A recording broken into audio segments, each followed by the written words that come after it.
morning, everyone. Today is June the 9th, 2015. I'd like to welcome everyone to the Springfield Township Board of Trustees meeting.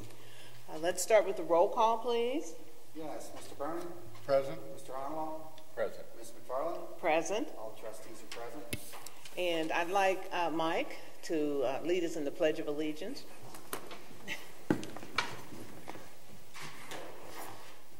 Pledge allegiance to the flag of the United States of America and to the republic for which it stands, one nation, under God, indivisible, with liberty and justice for all. Mike Gould, thank you very much. Our new road supervisor. Okay.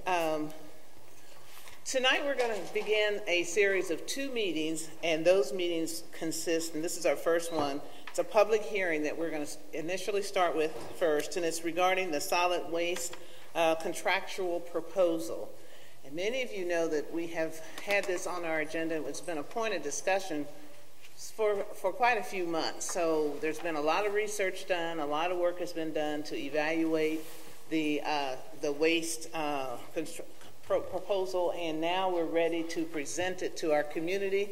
We'd like to have your thoughts and your comments as you feel. Okay, and I'd like to turn it over to Chris. Chris is going to give us an overview of the proposal, and we'll move on from there. So, Chris, Mr. Gilbert, if you can begin the proposal and the discussion for us, I would appreciate it. Thank you, Ms. McFarland.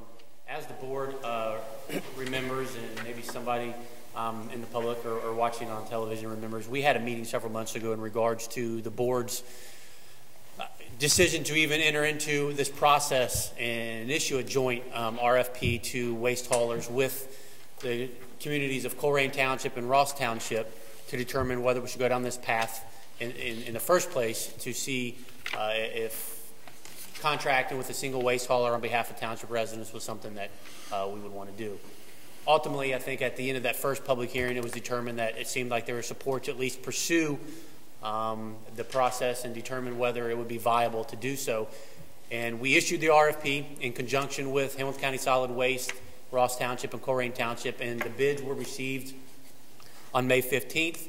And this evening, I'm going to briefly go through what the outline of the RFP was, and then obviously at the end what the results of that RFP were, and leave it up to the board, obviously, and the public to determine whether we should enter into this contract or not. As shown in the last public hearing, we have the authority to do this under Section 505.27 of the Ohio Revised Code. Basically, the benefits to enter into a solid waste proposal with a particular waste hauler on behalf of residents provides the community with potentially lower costs, greater accountability over surcharges and fees. It increases community recycling and gives greater accountability to the residents as it relates to the waste hauler. Some of the negatives are that it prevents residents from choosing their own waste hauler. You cannot opt out unless under very specific circumstances. And discontinuance of specific agreements between haulers and residents, and it limits, in this particular case, limits bulk items to 1 item per month. The townships that were interested, obviously on the left, it shows various townships that were thinking about the idea, but only the ones that moved forward with the RFP were Colerain, Ross, and obviously here us was Springfield Township. These are average rates. Currently, residents of Springfield Township are paying $20.79 a month for just garbage, and an additional $2.50 a month to add recycling services on top of that.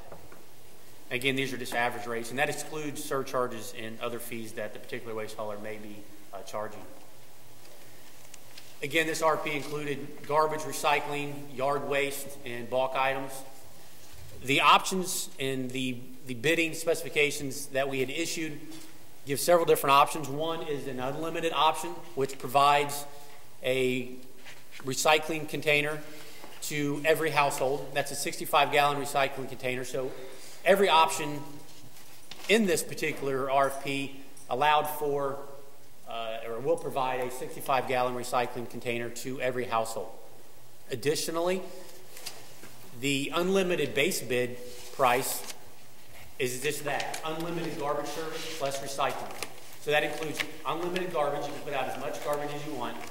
It includes a recycling container as well as it includes one bulk item a month. There is a discounted option which allows for one can, so everything you can fit into one can, which will be provided by the waste hauler, and that is a 96-gallon waste container, and that limited option includes everything you can put in that container, plus the recycling, and then one bulk item per month.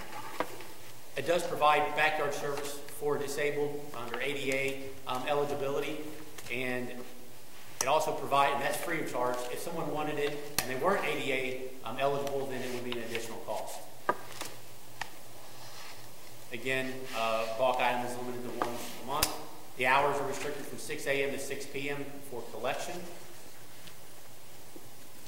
The billing will work the same way, that the waste hauler will bill the residents directly. No change in that regard to how residents are billed currently. It will be done on a quarterly basis. There are some exemptions to individuals that can potentially opt out. Obviously, units 5 or more are not included in this. This only is this is restricted to single-family and multifamily 4 units or less. The base fee is fixed, and there are no additional surcharges that apply in the base fee. There is a formula by which we allow the waste hauler to do fuel cost adjustments. Unlike now, where there really is no formula by which the residents have any control over how that's determined. In the bid specifications, there is a formula by which the waste hauler will be required to adhere to in determining fuel cost adjustments. It is a contract term, so it is a 5-year contract, and we priced out, the waste hauler will require to price out each individual year separately so that we know in any given year what the price will be. Recyclables, again, are, if anyone recycles now, it's the same recyclable material as permitted. I think we all know what the benefits of recycling are to the environment. Now let's get to really why we're here, the bid results. 3 companies provided bids: Rumpke, Bestaway, and Republic. The lowest bidder was Rumpke, which I believe the majority of residents currently utilize now. And I apologize, I know this is difficult to see. But the base unlimited bid price, which included unlimited garbage and the 65-gallon recycling cart, and includes one bulk item a month, for the 2016-2017 year, the base bid amount is $16.20 a month. That reflects a $7.09 reduction over the current average price that an individual in Springfield Township is paying for waste and recycling, which amounts to about $85 a year savings. The savings get greater than that if someone were to choose the limited service, which means they would be provided a 95-gallon garbage can and the 65-gallon recycling can, and the limited service, again, is limited to everything that that resident could fit within that garbage can and the recycling container, and that price is $12.95 a month, which, again, is significantly cheaper than what residents are currently paying on average. If your resident in the unlimited option wanted to rent a 96-gallon waste cart from the waste hauler, that would be an additional $2.50 a month. However, if the resident chooses the limited service, that garbage container is included within that $12.95 price. And they are limited, again, to what they can fit within that 95-gallon container. What are the next steps? We will have a second public hearing, exactly like the one this evening, on July 14th at the next regular board meeting of the trustees. And the Board of Trustees shall make a decision no later than August 15th to be responsive to the bid specifications to the waste haulers. And then if awarded, the contract would be scheduled to start in April of 2016. So that concludes the presentation. Pretty straightforward. If there's any additional questions of the board, obviously, we can answer them. Thank you, Chris. Does anyone have any questions or comments about the presentation thus far and the information that's been shared? Any questions? Okay. Do you have any questions, Mr. Connerall? You know, the only thing I would say, when we had the first public meeting, there were a number of people that came here and expressed there was a lot of public support for the recycling portion of this bid, and that we anticipate that the public recycling, the amount of waste that will go into the recycling stream will go up significantly, because as it currently stands, you have to pay extra to have Rumpke, do recycling for you. So this ought to significantly increase the recycling, which will be good for the community and the environment. And at the same time, I think it's a win, because we're all going to see a reduction in our waste, garbage bills. Whether you're, get the unlimited service or you get the limited, both ways you're going to get free recycling as part of it, and it's going to be significantly less than what we're paying now. Mr. Hunterlaw, I think what solid waste will tell you is that right now Springfield Township is about 8 or 9% in terms of recycling as compared to the amount of waste tonnage that residents produce. Communities that contract with a waste hauler and provide recycling as part of that contract generally see recycling increase to almost 30%. That's a huge savings. Yes, and I think one thing, and I was remiss in indicating, again, this is a 5-year contract. The first year is $16.20. The second year, the price goes to $16.50. The third year would be $16.85. The fourth would be $17.20, and the last and final year would be $17.55, and that is for the unlimited.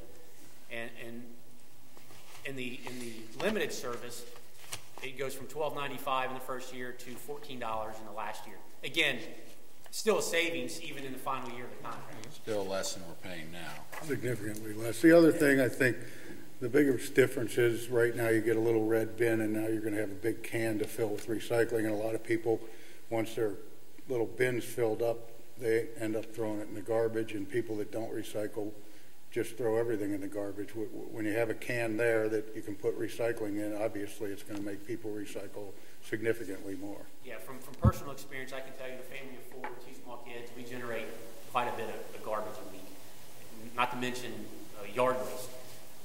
I started recycling just recently, got a 65-gallon recycling container and a 95-gallon garbage container.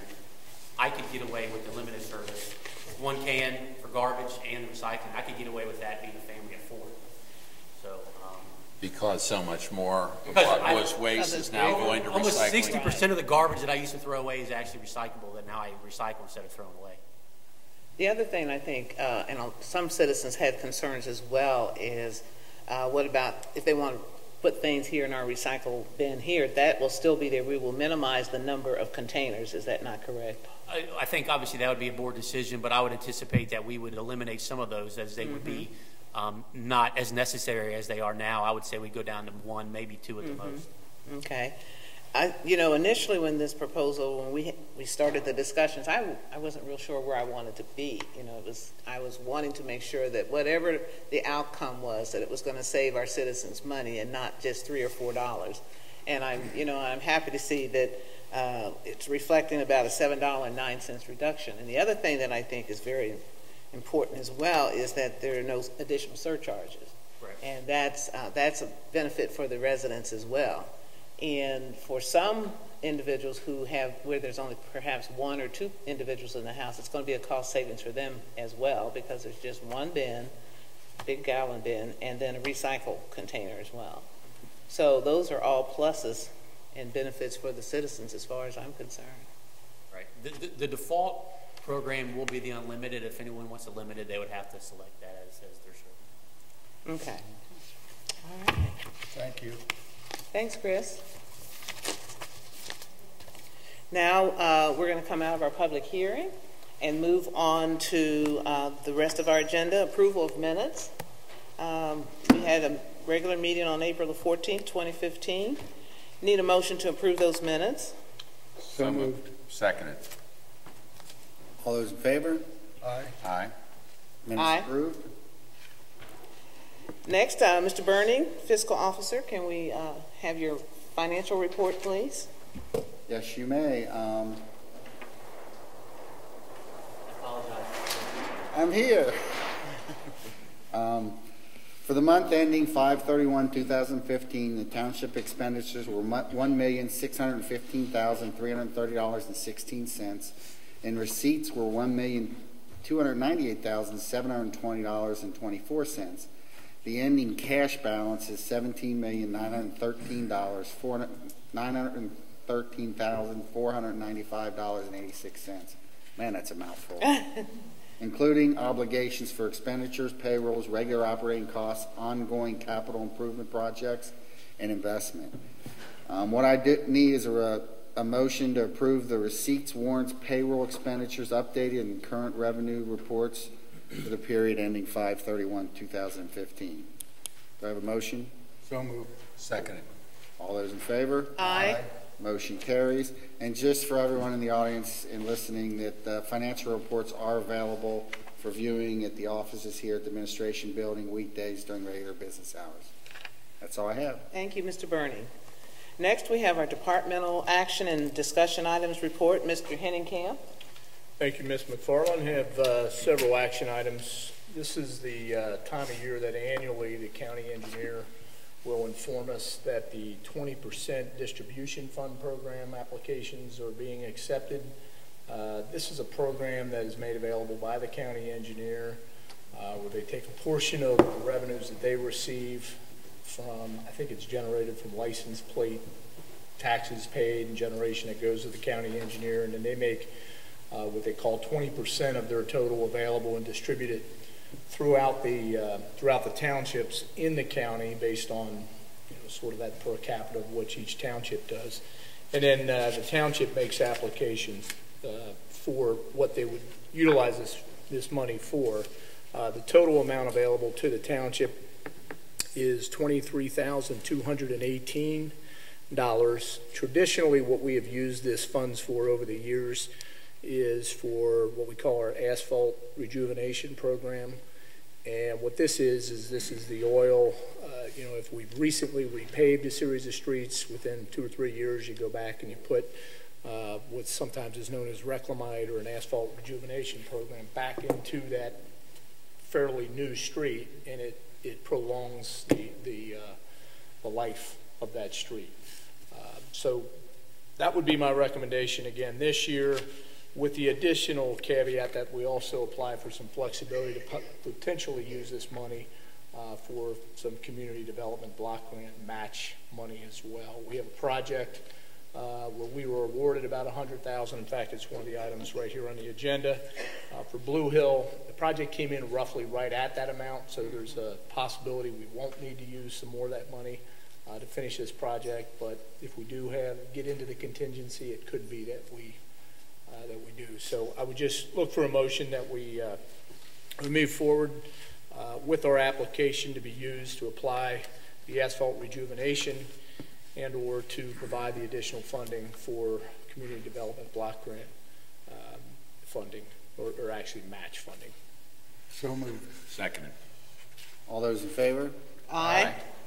Motion carries. Kind of getting to that, and I'll skip around a little bit on the agenda. The next item is the project that I was referring to, and we did have a bid opening for a community development block grant project that, as I mentioned, we were awarded $100,000 for a project in Blue Hill. The low estimate, or I'm sorry, not the low estimate, the low bidder was J.K. Muir in the amount of $111,072, and that is the lower bidder. There were just two bidders. The second bidder was Barrett Paving at $119,128.80. Both of those bids include a 10% contingency, which is standard in any road project. So as I said, it's entirely possible it might not come in at that top amount if we don't use any of the contingency.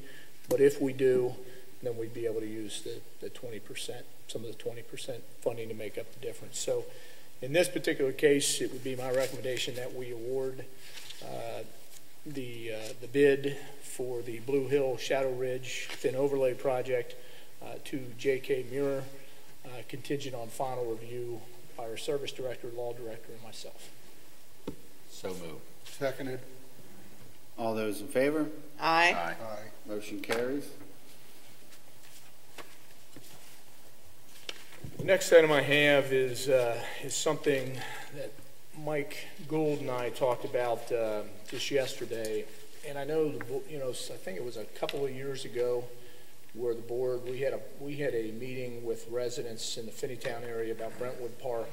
We were anticipating, sort of what the long-term use was going to be for that park, and also anticipating a major MSD project that was going to come through pretty much right down the center of that park and really disrupt its use for any practical purposes. And I thought we did it then, but maybe we didn't. I tried to look back through the minutes, but Mike's suggestion is that we formally post that park as closed right now.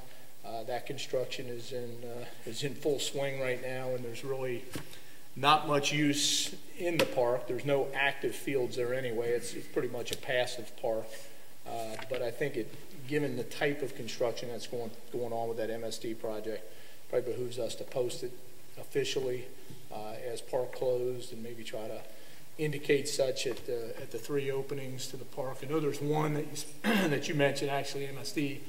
It's kind of using a little bit, but there's entrances to the park at Mockingbird, Melody, and also Madeline. And you have the main entrance for vehicles at Monsanto. So it boils down to basically just a safety issue for children and residents who visit the park. I mean, you have construction equipment that's going in and out of there. There's numerous hazards. There's really nothing good for the kids to do there because the park can't be properly maintained. And so it just comes down to basically a safety issue. Mike, how long would you anticipate that it would be closed? Do you have any idea? I think what we discussed would be spring, and then we would evaluate where the project's at. Currently, an MSD can't give us a firm timeline. How projects go. They can say they may be finished with this area by October, and that could easily get pushed back to January, February, March. So posting it that it'll be closed until spring, we'll evaluate the situation again and go from there. Posting, you think the posting will be sufficient to keep people out of there? We'd also talked about some orange fence, putting some orange fence in front of the entrances, and that we're going to post numerous signs. I think the orange fence would help as well, enhance the posting, because it does. It's probably more of a visual, and, right? Clear. I mean, given the nature of the park, there's access through backyards, individual backyards. I don't know, in the hundreds of different properties. So you're not really going to be able to, totally enclose it. And the hazards are mostly obvious. And MSD sort of has to, enclose the major hazards as they work along there as well. But as Mike said, it's not a question. There's not really any active recreation back there. There's not ball fields or anything where teams are participating or anything like that. Correct. It's a very passive park. Swing sets and some picnic tables is about the extent. There is an area that used to exist where you could play some ball. It's not formal where team ball would go on, but kind of pickup games. But that's really the extent of it. So it's not. We're not talking a major hardship to anybody. Can we remove the picnic tables and the swing sets, or move them away in such a way that no one would want to even get down there? The picnic tables we could do, the swing sets maybe a little bit more complicated. Right, okay. And just to be clear, we'll continue to mow. There's a buffer that we started between the park property and the residence property, so that way there's not high grass. Okay. All those issues that can come along with that. Okay. That would be good if we can move the tables. At least that would be one less. Mike, it's reached the point where it's a safety issue at this point. And I think we had, at that meeting, if I remember, we had discussed that we would likely be doing that during the construction phase, and maybe even permanently because of the low utilization of the park to begin with. Okay. But that's something we'll hold off to the future. So really just looking for a motion from the board to close that park. Officially close that park until further notice. Seconded. All those in favor? Aye. Motion carries. Last action item I have is for, seeking approval from the board for 2 school resource officer agreements. There's one with the Finneytown schools, the other with Mount Healthy. There's no change to these agreements, simply updating these for the upcoming 2015-16 school years. We did make some adjustment to them at the end of last year, so these agreements are consistent with those revisions. So just need a motion authorizing me to enter into those 2 agreements. So moved. Seconded. All those in favor? Aye. And that's for both of them, Mike? Correct. Yeah, they are essentially identical other than the district. Just by way of discussion, wanted to, I think we talked about this at one of our work sessions and had the preliminary price on salt. I'm happy to report that that is now official. While it is more than last year, it's not as bad as what we had anticipated. Our salt, we participated with ODOT in what they call their summer fill salt contract, and the price per ton was $70.41. We were obligated to purchase 2,000 tons, so the total for our outlay will be $140,820. Given the commitment that we made this year in our budget towards what we were obligated from last year to purchase, what they call the winter refill, which was about 1,800 tons at $79.58, and now this, we're still roughly about $60,000 under what we had budgeted for this year. So a little bit of good news. I mean, still a lot of money for salt, and as I mentioned, higher than last year, but a lot lower than what a lot of communities have been able to get it for. And Hamilton County is not the lowest, but one of the lower communities. The bid is done county by county, with each county at a different price based on distribution costs. But I think all in all, pretty good. About 17% under what we had budgeted. So a little bit of good news on that front. So we'll be full, pretty much full. Pretty much. I mean, we'll be right about, what do you think, about 4,800? Yeah. So we'll be very close to. Okay, that's and good. Ready to go for. I'm not saying a word. I'll say a word. Under the personnel update, most of the activity, in fact, all of our activity was in our service department with our seasonal hires. Taylor Bovey is a seasonal hire effective May the 11th. Joe Durr, also May 11th. Lauren Bass on May 26th. Trevin Wilson on June the 8th. Michael Hartman also on June the 8th. And of course, we talked about this last month with the promotion of Mike Gold as our new service director. Welcome officially to the table. Took his post on the 29th of May, and did accept the resignation of Jim Ernst as a laborer in the service department, full-time labor, and his resignation date was May the 29th as well. Kim is involved in another event for Arts and Enrichment, or Arts Connect rather, down in Wyoming right now. So just wanted to make the public and the board aware there's several events coming up. This Thursday at noon, back at the Grove, is the Puppets for Lunch event, and as I said, starting at noon. We have a return of our some concert series, the first on June the 25th, and that is a Taste of Germany with the Cincinnati Pops and Kolping Schützenfest, and that takes place, as I said, at 7. That concert is from 7 to 9, back near the Grove on the grounds back there.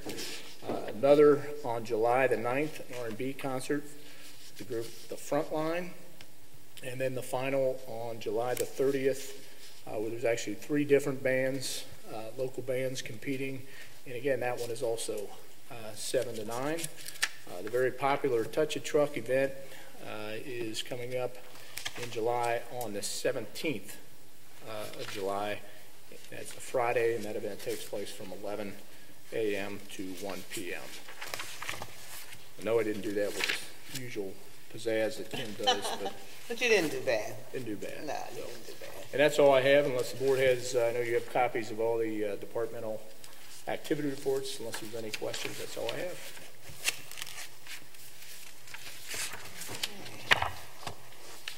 We're now going to move on to our resolution. And our first resolution is resolution number 36, 2015, declaring nuisances pursuant to Ohio Revised Code Section 505.87 at various listed properties within Springfield Township and authorizing statutory actions necessary to abate these nuisances. So moved. Seconded. Mr. Bernie? Aye. Mr. Honolaw? Aye. Ms. McFarland? Aye. Resolution carries. Next resolution is number 37, 2014, and this is a supplemental appropriations within the general fund. And this is in addition to the one we set up in 2014, isn't that correct? And now we're... These are supplementals. Supplementals, right, from 2014. Need a motion. So moved. Seconded. Mr. Bernie? Aye. Mr. Honolaw? Aye. Ms. McFarland? Aye. Resolution carries. The next resolution is number 38, 2015, authorizing the sale of internet auction of vehicles forfeited to Springfield Township pursuant to Section 2981.05 of the Ohio Revised Code, which are no longer needed for public use, are obsolete or unfit for use in the Drug Abuse Reduction Task Force of the Police Department. Need a motion. So moved. Seconded. Mr. Bernie? Aye. Mr. Honolaw? Aye. Ms. McFarland? Aye. Resolution carries. Next resolution is number 39, 2015, authorizing private sale of unneeded and unfit for use property in the Drug Abuse Reduction Task Force Department. Need a motion. So moved. Seconded. Mr. Bernie? Aye. Mr. Honolaw? Aye. Ms. McFarland? Aye. Resolution carries. Next resolution is number 40, 2015, authorizing the private sale of junk motor vehicles which were titled to the township pursuant to Revised Code 4513.61 and Revised Code 4513.62, and which are not needed or unfit for use in any township department. Need a motion. So moved. Seconded. Mr. Bernie? Aye. Mr. Honolaw? Aye. Ms. McFarland? Aye. Resolution carries. Ms. McFarland, I just want to ensure that this was read correctly into the record. On the agenda, it states Resolution 37, 2014. In fact, that's 37, 2015. The actual resolution is right. It's just the agenda listed as a different. I just want to ensure that it was. That's what I asked, Okay. yes. Okay, old business. Mr. Bernie, do you have any old business? No, I don't. I do not. I have one. I had a meeting with a legislative meeting with some of our Ohio State legislators, and had an opportunity during that meeting to kind of talk about Springfield Township, give them some history, enlighten them about the township. And there were a lot of great questions asked. And again, our township continues to be one of the most progressive townships. We work well together as a team, and they were very, very impressed with some of our outcomes as well. So we also had our governor's regional liaison person at that meeting as well. So all of them have taken notes on what we do in other communities that were represented there. And so it was just an honor to be able to share and give update about what we're doing here in Springfield Township. New business. The only thing I wanted to do was welcome Rob and Mike to their new posts. Rob, the police chief, and Mike as a service director in the township. After long tenures from your past, you guys worked really hard to get where you are, and we appreciate all your hard work, and congratulations. Thank you very much. Thank you. Great. Now we have time on our agenda for citizens' participation. This is the time when you have an opportunity, if you would like to ask us any questions or to share some information that you think would be noteworthy. And I would ask, if you do have information, if you would step to the podium, and those individuals who are in the audience, if you could abstain from any discussion so that we could hear what the person at the podium is stating. We need you to also state your name and your address as well. Is there anyone in the audience that would like to come to the podium and ask us any questions? Yes?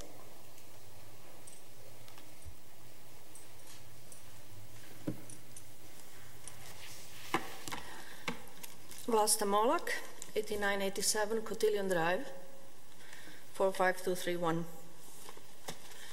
I've been a resident of Finneytown in the same house 33 years last April. Raised 3 kids who went to Finneytown schools. One had gotten an award for the Hall of Fame together with the fire chief here. One is senior attorney with a senior partner with the prominent Ohio firm representing major manufacturers in Ohio. And one got a scholarship, presidential scholarship, totally free education at the Miami University. So my children have done very well here in Finneytown. 6 years ago today, I'd started an experiment in sustainable living off the grid. What it means that I don't have any utility bills.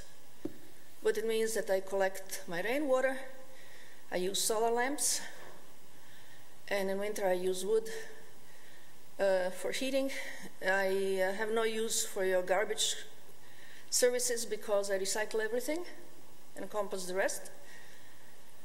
And I'm slowly reforming my house to be as comfortable off the grid as it was when it was on the grid. About 3 years ago, somebody apparently doesn't like difference, somebody who does not fit into the conventional rules, and had decided to harass me. So I had gotten 3 times the Hamilton County Health Department coming after me, and I had to explain to them that I don't live in a rat hole and that I still wash rainwater, and that there is no health problem associated with my living off the grid, either inside my house or outside. So it stopped. However, since I cut my grass with a hand mower, because I have now gotten very close to 0 CO2 emissions from fossil fuels in my personal life, because I also had given up driving my Honda Civic Hybrid that gets 50 miles per gallon. I bike and I walk everywhere, and occasionally take bus because I don't like biking up the Winton Hill. As last year, I was here last year on July 8th to report theft of my building materials, which I was going to use to replace part of my leaking roof so that I could collect the solar heat during the winter and circulate it through the house. Your employee had trespassed in my property with a closed gate and had taken those building materials, and I have a list here which I didn't tell you, give you then, but this is the list of materials which were taken away and which I do need because I want to finalize my off-the-grid living, and I'll have a group of people coming in mid-August to see how I'm transforming my house to be 0 CO2 emissions and as comfortable as other houses. I had urged you to return those materials, but clearly nothing had happened in these 11 months. Also, my trees at the time, it was not only trespassing and stealing my building materials in my backyard, but also mowing my grass and also mowing over 5 seedling trees, killing them, and scaring my dog. And I told you to leave me alone because I'm experimenting. I mow my front yard, but I choose not to mow my backyard, which doesn't bother anybody, doesn't bother my neighbors. They know what I'm doing, and they sometimes envy me because I don't have any utility bills. So it gives me money to make exotic trips. Like next September, I'll be going again to Europe, Israel, India, and Nepal to help with sustainable rebuilding of Nepal that is now devastated by earthquake, and we'll be bringing some expertise to make safer housing there. Anyway, yesterday I found a notice at my door that my house has been announced as a nuisance. And my neighbor was supposed to come here, but she's probably still late. She works. To explain to you that, you know, after living 33 years in this house, I take pretty good care of it, and my lawn is partially also a garden. I had last year grown tomatoes there in front, and I have now some peppers that I'll be growing, and some tomatoes. And I also have clover, lots of clover, which I find much prettier than having a boring grass. But with my hand mower, sometimes some blades of grass stay up. So it's not perfectly green and even as the lawns that are mowed by a noisy gas-powered lawnmower. It's annoying. It's annoying because you're interfering with my constitutional rights under the Fourth Amendment enjoyment of my property. I grew up in a communist country, and my dad had fruits in front of our house. There was no mowing, there were no lawns, and nobody came after us. And you know, I did not expect that in a free America where private property is respected, that somebody would come and harass me because they don't like the way I prefer my backyard. I'm not going to mow it because I'm doing an experiment in preventing the storm sewer overflow. I'm also about to finish the book called Aqua that hopefully will prevent this insanity that is going on with MSD. $4 billion cost of digging underground tunnels and passing the cost of sewer to the water consumers. You are already paying twice as much for your water as you did 10 years ago. And it's going to go tenfold of that unless we stop it. So please leave me alone. That's all I want. And I want to get back my materials so that I can finish this replacing part of my leaking roof. That's all. Thank you. Thank you. Thank you. Chris? Is there anyone Is else? there anything? We obviously, and I know Mr. Gould can attest to this, Ms. Mullock's property is a nuisance no different than the nuisances that are on the resolution this evening. If everyone conducted an experiment, we might as well eliminate the nuisance provision from the Ohio Revised Code. Well, And- because we have to enforce the law. Well, right, and to say that it's not affecting the neighbors, I would disagree. That it's rodent harborage, insects, noxious weeds, obviously affects neighbors. While I'm not objecting or disagreeing with her lifestyle, I am in the setting in which she's doing it. If she wanted to conduct that experiment, I would suggest a more rural setting with many more acres so that her experiment does not affect the immediate neighborhood. Someone obviously objects to it or we wouldn't receive complaints.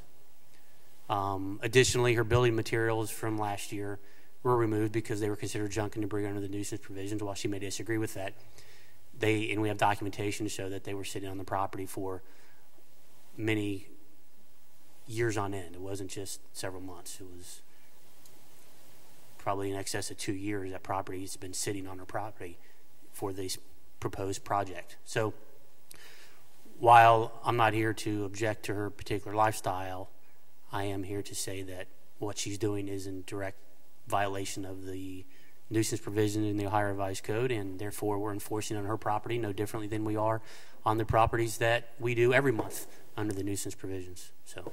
Okay, thank you. And we have to follow the law as well. And I would like to respond to that. As far as I know, I've spoken to all my neighbors, and nobody had called anybody from the township to object to what I'm doing. As a matter of fact, when the transformer blew up last year, all my neighbors were envious because I didn't have to worry about my burnt out appliances, which happened in my block. So everybody had several months dealings with insurance companies because the Duke Energy had hired incompetent people and they caused the blow up of a transformer. So as far as this code goes, it's very arbitrarily applied. until a few months ago, there was an old rusted car just 80 feet from my house that had bushes growing underneath that certainly had caused much nuisance and possible lowering of real estate value. Plus, as I told you, I've seen hookers on Galbraith and Winton Road, which never happened before, which decreases the property values. It's not my imperfectly mown grass in front that is decreasing the property values. As a matter of fact, I'm inviting all of you to come and see my house. You'll see it has nice bushes, it has flowers, and it looks pretty nice. In the back, I like to have long grass, and I do have some wood, some kindling wood for the next year, because I use logs to warm my house when I feel like to in the winter. So this excuse that I'm violating some code is a bogus excuse. It's arbitrary application because you're not applying it equally to all the citizens. And I really suggest that you return those. If you had destroyed them, then go and buy me new ones, because that's what I need. Thank you very much. Thank you. Is there anyone else that would like to speak to the trustees? Seeing that, yes.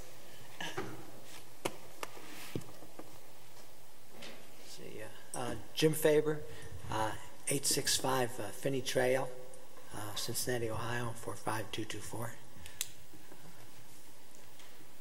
And my question was, I was looking on your website, and you have a proposed plan for Water Park. And I noticed, according to the drawing, it looks like my house would be, is within the plan of the plan. And I was wondering, was that plan going to occur, or? Your address is 8065 Finney Trail? Yes. I don't 865. Oh, 865. Yes. 865. 865. Jim, the plans that are in that are on the website, if it's the one that I'm thinking of, is very conceptual in nature. There is no definitive plan. In fact, we don't have a developer's agreement just at this time. We're in the process of working on that.